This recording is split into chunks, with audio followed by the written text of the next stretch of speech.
Некоректно е тоа што Македонија се уште чека за почеток на преговори со Европската Унија. Хрватска ги разбира пречките и нетрпението, но дава силна поддршка. Порача пред државниот врв и пратениците председателот на хрватскиот парламент Гордан Јандроковиќ, кој е во официјална посета на земјава. Според него сега е потребна истрајност во евроинтеграциите, особено поради неизвестните геополитички случувања во однос на руско-украинската војна.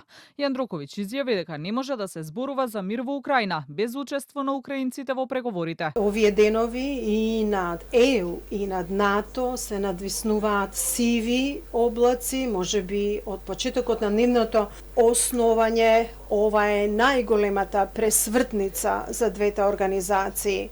Не знаеме како ќе изгледа нивната иднина. Вашите преговори со Европската Унија се уште не се формално отворени и тоа не е коректно.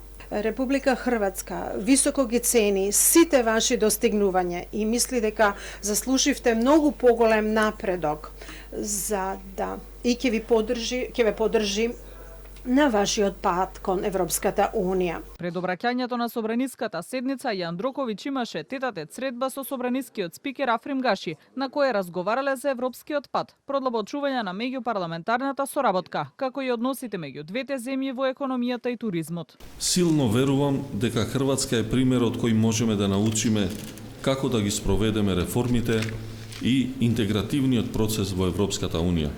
Потсетувам дека двете земји во истата година го потпишаа договор за стабилизација и асоциација со Европската Унија, а денес Хрватска веќе 12 години е полноправна членка, додека за жал Северна Македонија заостанува во овој процес поради добро познатите пречки. Председателот на Хрватското собрание беше пречекан со државни и војни почести на свечена церемонија пред законодавниот дом, а средба одржа и со македонската председателка Гордана Силјановска-Давкова на Вила Водно.